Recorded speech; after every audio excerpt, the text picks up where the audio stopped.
또 예배 자리에 나오신 우리 성도님들과 성도님들 가정마다 주님의 한없는 은혜와 평강이 넘쳐나길 간절히 소망합니다. 아브라함은 75세에 하나님으로부터 부르심을 받았습니다. 그리고 약 40여 년의 시간이 흘렀어요. 아마 추측하기로는 아들 이삭이 15살쯤 되는 어느 시점에 하나님께서 아브라함에게 명령을 하십니다. 그 내용이 오늘 본문 2절 말씀입니다. 그 2절 말씀 함께 봉독합시다. 여호와께서 이르시되 내 아들 내 사랑하는 독자 이삭을 데리고 모리아 땅으로 가서 내가 내게 일러준 한 산 거기서 그를 번제로 드리라. 여기서 번제는 동물을 죽이고 배를 갈라서 내장을 다 끄집어낸 후에 불태워서 제사하는 방식입니다. 이 내용을 보면 하나님이 참 이해가 안 갑니다. 과연 하나님은 사람을 죽여서 제물로 삼는 인신제사를 기뻐하시는 분이신가? 심지어 하나님은 자기 아들을 죽여 제사 드리도록 명령하시는 폐륜적인 하나님이신가? 정말로 이해할 수 없는 모습으로 하나님께서 이 명령을 하고 계시는 것이죠. 그렇지만 이 명령은 누구에게나 보편적으로 주어지는 명령이 아니라 이때 아브라함에게 특별한 목적을 가지고 주셨던 일시적인 시험이었다고 성경은 가르쳐주고 있습니다. 1절에 보면 하나님이 아브라함을 시험하시려고 라고 말씀하고 있어요. 오늘 이 구절을 읽으면서 하나님이 나에게도 아들을 바치라고 시험하시면 어떡하나 이런 생각하시는 분이 계실지 모르겠는데 저와 여러분은 염려하지 않으셔도 됩니다. 하나님도 할 만한 사람에게 이런 명령을 하시지 아무한테나 그런 말씀을 하시지 않습니다. 그런데 왜 하나님은 아브라함에게 이런 명령을 하고 계시는 것일까요? 그 이유가 무엇인가? 오늘 본문 16절에서부터 18절까지 말씀입니다. 우리 함께 봉독합시다. 이르시되 여호와께서 이르시기를 내가 나를 가리켜 맹세하노니 내가 이같이 행하여 내 아들 내 독자도 아끼지 아니하였은즉 내가 내게 큰 복을 주고 내 씨가 크게 번성하여 하늘의 별과 같고 바닷가의 모래와 같게 하리니 내 씨가 그 대적의 성물을 차지하리라. 또 내 씨로 말미암아 천하 만민이 복을 받으리니 내가 나의 말을 준행하였음이니라 하셨다 하니라. 아멘. 여러분, 이 이야기의 결론은 하나님께서 아브라함에게 복을 또 한 번 약속하시는 것입니다.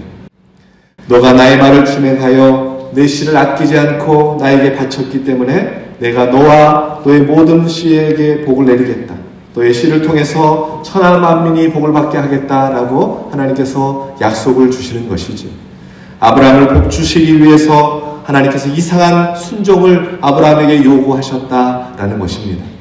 성경에는 입 벌리고 누워있는데 감나무에서 감이 떨어지듯이 그렇게 복받는 사람은 아무도 없습니다. 하늘에서 그냥 복이 떨어지지 않는다라는 것이죠. 하나님께서 자격 없는 인생들에게 복을 베푸신다고 하더라도 하나님은 언제나 복 주실 때 그 근거를 사람들의 믿음에서 사람들의 순종에서 찾고 계십니다. 우리의 인생 가운데 하나님의 복을 받을 만한 자격을 가진 사람이 누가 있겠습니까?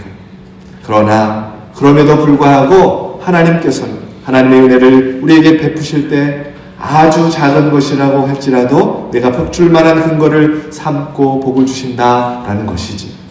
여러분, 혹시 성경을 읽다가 설교 말씀을 듣다가 이해하기도 어렵고 받아들이기도 어렵고 순종하기는 더더욱 어려운 무엇인가를 하나님이 내게 요구하시는구나 라고 느껴질 때면 하나님께서 내게 있는 그것마저도 빼앗아가려고 그러시는 것이 아니라 내게 복 주실 만한 그 근거를 요구하고 계시는구나 믿으실 수 있는 저와 여러분 되기를 소망합니다. 하나님은 엘리야 선지자를 사르밧이라는 동네의 한 과부의 집에 보내십니다.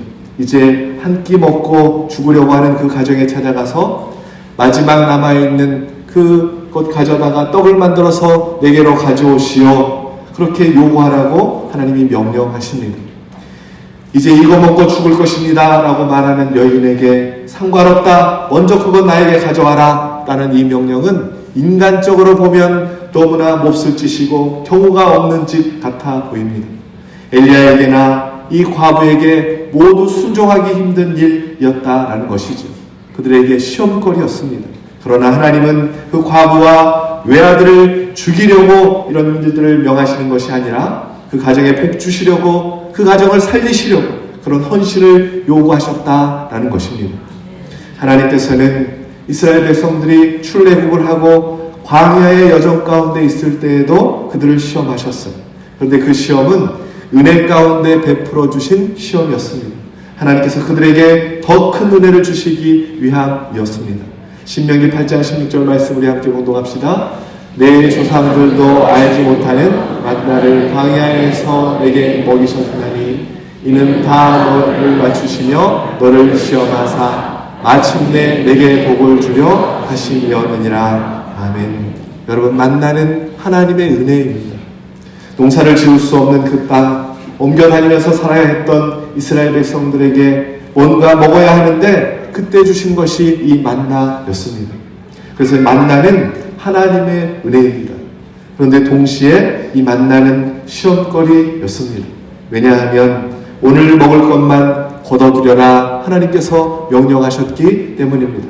당장 먹을 것이 없는 그곳에서 내일의 양식이 걱정거리였는데 하루치만 거두라는 명령은 시험거리였다라는 것이죠. 사람들은 여전히 내일이 염려가 돼서 이틀치, 사흘치, 나흘치씩 거두어 드립니다. 그러면 하루가 지난 후에 다 썩어버리고 마는 것이었죠. 여러분 한번 상상해 보세요. 갑자기 내 눈앞에 하늘에서 5만원짜리 지폐들이 막 쏟아져 눈 내리듯이 내리는 거예요. 5만원짜리 지폐가 한방눈 내리듯이 펑펑 쏟아져 내렸는데 하나님께서 말씀하시기를 그 중에 한 장만 주어서 너 가져라 그러시는 거예요. 사실 그 한 장도 내 것이 아니라 남의 것입니다. 내게 주어진 것이죠. 그런데 사람 마음이 하나 주었다고 감사할까요? 아니면 더 많이 죽지 못해서 열받아 할까요? 너무 어려운 질문을 하고 있는 것 같아요. 당연히 못 주어서 열받겠지요. 이것이 인간의 마음입니다. 여러분, 그래서 만나는 하나님이 이스라엘 백성들에게 먹이시는 은혜인 동시에 눈앞에 엄청난 먹을 것이 있는데 오늘 하루 분량만 거둬들여라 라는 것은 또한 시험거리였다라는 것이죠. 그러면 하나님께서 왜 이러한 시험을 하시는 것입니까? 너가 너의 미래를 염려하지 않아도 내가 너와 함께 있단다. 내가 너를 책임진단다. 내가 너를 먹인단다. 이 사실을 믿고 살라고 하나님께서 이러한 요구를 하고 계신다라는 것입니다. 그래서 먹을 것이 널려 있음에도 불구하고 오늘 먹어야 할 것만 거둬들여야 하는 그 마음의 시험 속에서 하루 먹을 것만 거둬들이는 결단의 행동이 하나님 앞에서는 믿음으로 비춰졌고 또한 이것은 하나님께서 이스라엘 백성들에게 복 주시기 위한 방법이었다라고 성경은 우리에게 가르쳐주고 있습니다. 예수님께서 어느 날 광야에서 설교하시는 중에 끼니 때가 되었어요. 백성들 굶주린 것을 걱정해서 제자들에게 이상한 명령을 하십니다. 마태복음 14장 15절에서 16절 말씀 우리 함께 봉독합시다. 저녁이 되매 제자들이 나와 이르되 이곳은 빈들이요 때도 이미 저물었으니 무리를 보내어 마을에 들어가 먹을 것을 사 먹게 하소서. 예수께서 이르시되 갈 것 없다. 너희가 먹을 것을 주라. 예수님이 제자들을 향해서 먹을 것이 없는 그때 가진 것도 없는 제자들을 향해서 너희가 먹을 것을 주어라 라고 명하시는 것입니다. 그 자리에 모여있는 사람들의 숫자 한 사람이 먹을 수 있는 분량을 계산해 보니까 제자들이 고민에 빠지지 않을 수 없었습니다. 제자들은 이해할 수 없는 시험거리였어요. 아니, 우리한테 무슨 돈이 있습니까? 돈이 있다고 한들 어디에서 이 많은 사람들을 사 먹입니까? 그런데 이때 이 상황에 대해서 요한은 이렇게 기록하고 있어요. 요한복음 6장 6절 말씀에 이렇게 말씀하심은 친히 어떻게 하실지를 아시고 빌립을 시험하고자 하심이라. 예수님은 이미 어떤 일을 어떻게 하면 되겠다는 계획을 다 가지고 계셨다라는 것입니다. 그리고 빌립을 시험하신 거였어요. 이 시험은 빌립을 넘어뜨리기 위함이 아니었습니다. 빌립의 믿음 없음을 드러내기 위함도 아니었습니다. 빌립이 반응하는 그 모습을 통해서 예수님께서 인간이 상상할 수도 없는 오병이어의 기적을 베푸시려고 그 근거를 요구하고 계셨던 것입니다. 출애굽의 하나님도 빈들판의 예수님도 사람을 힘들게 하려고 시험하고 계시는 것이 아니다라는 것입니다.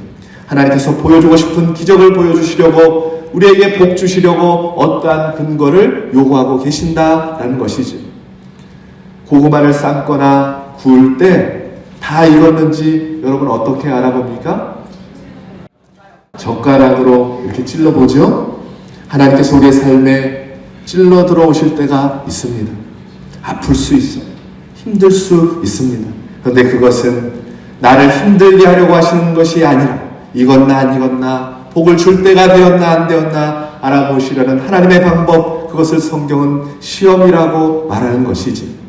여러분 꼭 기억하십시오. 하나님께서 우리에게 어떤 시험을 하실 때, 사람이 나를 힘들게 하고 어떤 일이 나를 힘들게 할 때, 그것도 아니라면 마귀가 나를 시험할 때라도 여러분 우리가 이건 누구 때문에 이렇게 힘든 것인가, 누구의 시험이냐 이렇게 해석할 필요가 없다라는 것입니다. 모든 시험의 때에 내가 하나님 앞에 믿음으로 반응하기만 하면 마귀가 준 시험이라도 하나님이 보시고 너 정말 대단하구나 복 주실 것이고, 사람이 나를 시험했다고 할지라도 하나님이 보시고 야 정말로 너 잘 참았다, 내가 너에게 복을 주마 그렇게 복 주실 것이고, 하나님이 주신 시험이라고 할지라도 야 내가 드디어 너에게 복 줄 때가 되었구나 하시고 상상할 수도 없는 엄청난 은혜의 복을 주실 줄로 믿습니다. 한번 따라하겠습니다. 시험이 누구 때문인지, 어디서 왔는지 묻지도 따지지도 말고 순종만 하며 삽시다. 이렇게 살아가신 저와 여러분들이 소망합니다. 어떤 상황에 처했든지 우리의 믿음이 드러나기만 하면 하나님은 그것을 귀하게 여기십니다. 시험의 때에 순종의 믿음으로 반응하셔서 하나님께서 부어주시는 더 큰 은혜를 경험하고 살아가시는 우리 이렇게 모든 성도님들 되시길 예수 그리스도의 이름으로 축원합니다. 너는 너의 고향과 친척과 네 집을 떠나 가라라고 하나님께서 말씀하셨는데, 그 하나님께서 오늘 본문에서는 너는 너의 아들, 너의 사랑하는 아들 하나밖에 없는 내 독자를 나에게 바쳐라 라고 명령하고 계십니다. 그런데 75세에 그 명령을 순종했던 아브라함은 지금 정확히 몇 살인지는 알 수 없지만 40여 년이 지난 이 시점에도 순종을 행하는데 어떻게 순종하는가? 본문 3절 말씀 함께 봉독합시다. 아브라함이 아침에 일찍 일어나 하나님이 자기에게 일러주신 곳으로 가더니 아침에 일찍 일어나서 곧바로 순종했다라는 것이지. 그리고 10절에 보면 손을 내밀어 칼을 잡고 그 아들을 잡으려 하니 군소리 없이 투덜거림 없이 불평 없이 하나님의 명령 앞에 순종했다라는 것입니다. 이 세상에 자식을 칼로 죽이고 번제로 바칠 부모는 아무도 없습니다. 자식을 바칠 바에야 차라리 자기를 바칠 것입니다. 선택의 가능성이 있었다면 아브라함은 당연히 이삭이 아니라 자기를 번제로 바쳤을 것입니다. 그런데 하나님은 이삭을 바치라고 하셨고 또 아브라함은 군소리 없이 그 명령에 그대로 따르고 있는 것이지. 망설임 없이 행하는 아브라함을 묵상하면서 저의 생각 가운데 참 묘한 생각이 들었습니다. 왜냐하면 저는 하나님이 왜 이런 이상한 요구를 아브라함에게 하고 있는지 책도 찾아보고 주석도 찾아보고 그 이유를 여기저기 조사하고 다녔는데 정작 당사자인 아브라함은 그 명령을 받고도 아무런 갈등 없이 하나님의 말씀 앞에 그대로 순종하고 있다라는 것입니다. 사랑하는 여러분, 하나님이 어떤 깊은 의도를 가지시고 우리에게 무언가를 명령하실 때 그것이 도저히 이해가 안 되고 납득이 되지 않을지라도 잔머리 굴리지 않고 순종하면 성령께서 그 사람에게 주시는 특별한 은혜가 있다는 사실을 기억하실 수 있기를 소망합니다. 부족함이라는 책을 쓰시고 강남 중앙교회 침례교회 담임 목회를 하고 계시는 최병락 목사님이 계십니다. 몇 년 전까지 미국에서 목회를 하셨어요. 이분이 미국에서 목회하셨던 일을 간증하신 적이 있는데 권사님 중에 한 분이 한인이셨는데 미국 남성분과 결혼을 했어요. 이 남편분이 좀 비대하셨답니다. 그래서 몸 곳곳에 이상 증세가 나타나기 시작했는데 주로 심장마비가 주로 나타나기 시작했다는 거예요. 그러면 이 권사님이 목사님에게 전화를 해서 목사님 남편이 쓰러졌어요. 응급실에 빨리 오셔서 기도해 주세요. 이렇게 기도 부탁을 했다는 거예요. 목사님 우리 남편 또 응급실에 들어갔어요. 시간 되실 때마다 오셔서 기도해 주세요. 그렇게 말씀하시면 제가 꼭 가겠습니다. 신방 중이니까 꼭 가겠습니다. 이렇게 시간 내서 그렇게 다니셨다는 것입니다. 또 쓰러졌다는 연락을 받았어요. 신방을 하고 있던 차에 시간 될 때 가겠다고 하고 전화를 끊었습니다. 신방을 다 마치고 고속도로를 1시간 정도 가야 하는 거리에 있는데 그 병원에 도착을 했어요. 그래서 문득 병원 신방을 가는데 빈손으로 가면 안 되지라는 생각이 들어서 다시 차를 돌려서 주유성점에 가서 3리터짜리 우유를 한 병 사가지고는 다시 그 병원으로 돌아왔답니다. 병원 응급실에 들어가려고 했더니 응급실 문 앞에 8시부터는 면회 금지입니다 라고 문이 굳게 닫혀 있었더라는 거예요. 아이고 안 되겠네, 내일 와야겠네 생각하고 그 권사님께 전화를 해서는 권사님 죄송해요, 너무 늦게 왔더니 문이 잠겨버렸어요. 내일 다시 오겠습니다 라고 했더니 목사님 죄송해서 어떡해, 바쁘시면 안 오셔도 돼요 하고 전화를 끊었답니다.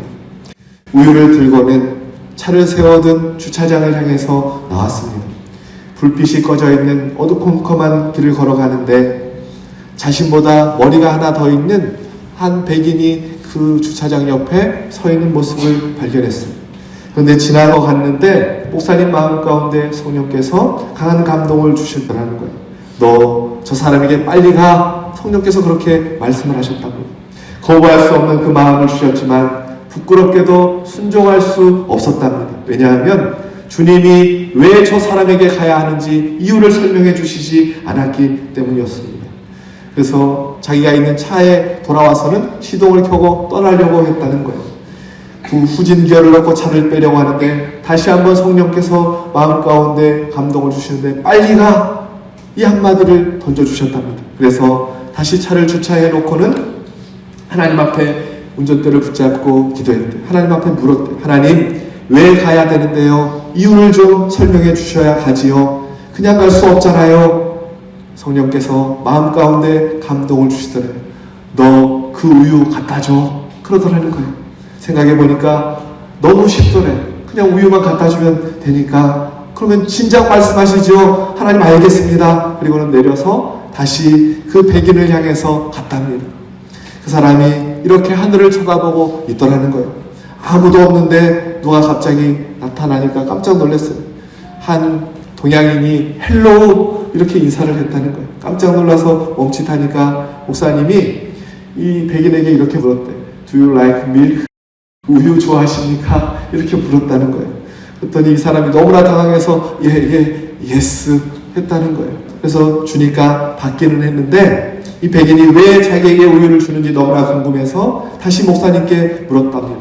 왜 이 우유를 나에게 주십니까? 목사님이 몰라요. 하나님 그냥 갖다 주래요. 그렇게 이야기를 하니까 뭐라고요? 하나님이 당신한테 주라고 했다고요? 예, 하나님이 당신에게 주라고 했어요. 그 이야기를 듣자마자 이분이 이 백인 남성이 이 목사님에게 내 이야기를 좀 들어보세요 하면서 자신의 이야기를 하더라는 것입니다. 제가 크리스찬인데 저에게 아들 둘이 있습니다. 3개월 전에 첫째 아들이 집을 나가서 살았는지 죽었는지 모릅니다. 둘째 아들은 오늘 자살 시도를 해서 응급실에 지금 들어와 살지 죽을지 모르는 상황입니다. 그런데 난 12시에 또 아내가 저보고 이혼하자고 통보를 해왔습니다. 나는 하루 만에 모든 것을 다 잃어버렸습니다. 답답한 마음에 병원 밖으로 나와서 지금 하나님 앞에 기도하고 있었습니다. 하나님, 저한테 왜 이러십니까? 저는 하나님을 믿고 살았는데 오늘은 정말 하나님이 살아계신지 제가 정말 믿을 수가 없습니다. 하나님 만약에 살아계시다면 지금 이 시간, 바로 이 순간에 하나님 살아계신 것을 보여주십시오. 그렇지 않으면 오늘 저도 자살하겠습니다. 하나님 앞에 이렇게 기도를 하고 있었답니다. 그 말이 딱 끝났는데 웬 동양인이 나타나서는 Do you like milk? 우유 좋아하십니까? 좋아한다고 했더니 우유를 주고는 왜 우유를 저에게 주십니까? 물었더니 몰라. 하나님이 그냥 갖다 주래. 지금 하나님이라고 말씀하셨습니까? 예, 하나님입니다. 라고 했더니 그 이야기를 듣자마자 이 백인 남성이 껑충껑충 뛰면서 이렇게 이야기를 하는 겁니다. 하나님 살아계십니다. 하나님 살아계시네요. 하나님 내가 다시 시작해 보겠습니다. 말하지 않았는데도 그분이 이렇게 물었대요. 혹시 목사님이십니까? 예, 제가 목사입니다. 무릎을 꿇더니 목사님 저를 위해서 기도해 주세요. 그러더래요. 같이 무릎을 꿇고 그 사람 머리에 손을 얹고 간절하게 기도하는데 영어 기도는 힘들어서 한국말로 기도를 했답니다. 한국말로 열심히 기도했던 이분이 방언 기도하는 줄 알고 은혜를 막 받으시더라는 거예요. 그렇게 기도 중에 그 사람이 눈물을 뚝뚝 흘리는데 그 사람보다 이 목사님이 더 많이 우셨답니다. 목사님이 회개하면서 기도했대요. 하나님이 이런 음성을 너무나 많이 주셨는데 그때마다 제가 순종하지 못했습니다. 하나님 죄송합니다. 그때 불순종한 것 때문에 지금 살아있을 사람도 있을 텐데, 예수 믿고 있을 사람도 있을 텐데, 하나님 이제는 아무리 작은 성령님의 음성에도 제가 거절하지 않겠습니다. 순종하겠습니다. 이렇게 회개하며 하나님 앞에 기도했답니다. 사랑하는 여러분, 이제까지 우리가 살아오면서 얼마나 많이 하나님 앞에 투덜댔습니까? 하나님 안 돼요. 못해요. 힘들어요. 시간이 없어요. 돈이 없어요. 하나님 제 체면 좀 봐주세요. 요리조리 핑계대고 힘들다, 어렵다, 피곤하다고 얼마나 많이 우리가 불순종했습니까? 바라옵기는 아브라함처럼 이해가 되지 않고 납득이 되지 않아도 하나님의 말씀이기에 묵묵히 순종의 걸음 걸어가셔서 생명을 살리는 하나님의 역사를 날마다 경험하고 살아가는 저와 여러분 되기를 소망합니다. 2절 말씀에 내 아들 내 사랑하는 독자 이삭을 데리고 모리아 땅으로 가서 내가 내게 일러준 한 산 거기서 그를 번제로 드리라. 아브라함은 딱 이 한마디를 들은 것뿐입니다. 왜 번제로 드려야 하는지 하나님은 전후 사정 이야기를 안 해주셨어요. 내가 환청을 들은 것은 아닐까, 잘못 들은 것은 아닐까 의심했다는 소리도 없습니다. 어떻게 아브라함은 이해할 수 없는 명령을 만거림 없이 순종할 수 있었던 것일까요? 히브리서 기자가 우리에게 답을 가르쳐주고 있습니다. 히브리서 11장 17절 말씀 함께 공독합시다. 아브라함은 시험 받을 때에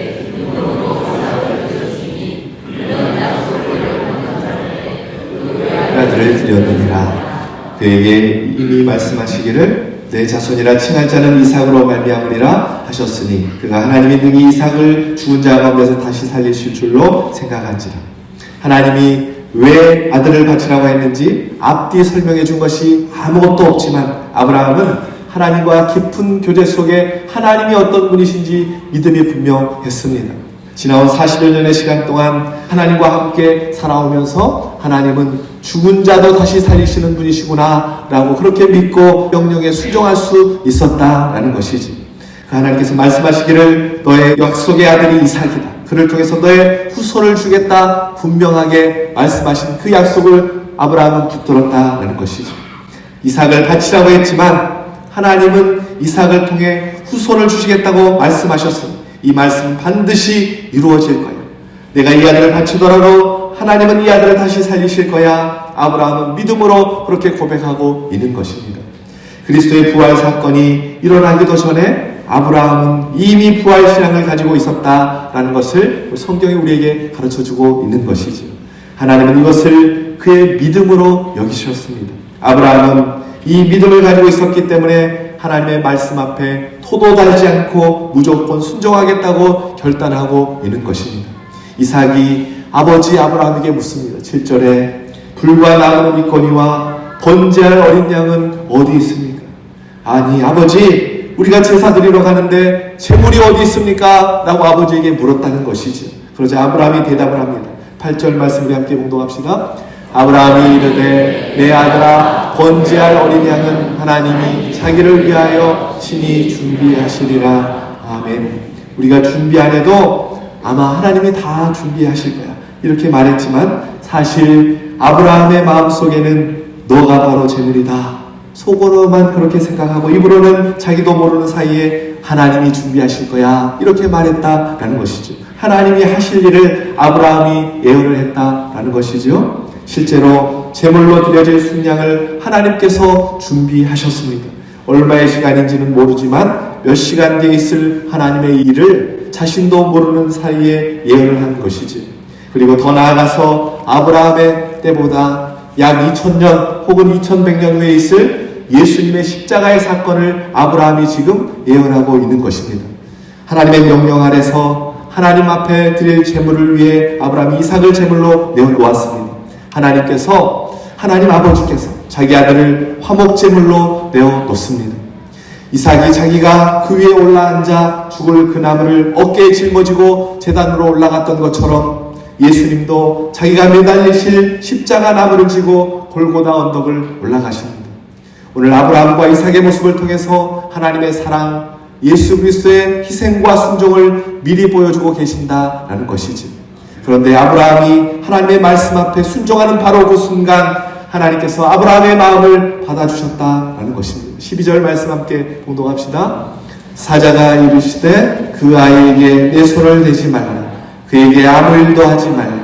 내가 내 아들 내 독자까지도 내게 아끼지 아니하였으니 내가 이제야 내가 하나님 경외한 줄을 아노라. 아멘. 여기서 하나님을 경외한다라는 히브리어는 야레라는 동사인데 하나님을 야레하는 자에게 여호와 이레의 하나님을 보여주십니다. 예비하신 은혜를 보여주고 계시는 것이죠. 13절, 14절 말씀 함께 공독합시다. 아브라함이 눈을 들어 살펴본 즉 한 순양이 뒤에 있는데 뿔이 수풀에 걸려 있는지라 아브라함이 가서 그 순양을 가져다가 아들을 대신하여 번제로 드렸더라. 아브라함이 그 땅 이름을 여호와 이레라 하였으므로 오늘까지 사람들이 이르기를 여호와의 산에서 준비되리라 하더라. 아멘. 여러분 보세요. 하나님께서 아무리 순양을 준비해 놓았다고 하더라도 아브라함에게는 아무런 상관없는 보이지 않는 순양이었습니다. 설령 봤다고 하더라도 중요하지 않았어요. 왜냐하면 그가 바치도록 명령받은 것은 순양이 아니라 이삭이었습니다. 그런데 하나님 앞에 순종의 모습을 보여드리고 인정받게 될 때에 하나님께서 준비하신 순양을 아브라함은 발견하게 되었다라는 것이지. 사랑하는 여러분, 하나님께서 많은 은혜를 우리에게 여호와 이레하고 계십니다. 준비하고 계십니다. 믿으시는 분만 아멘 합시다.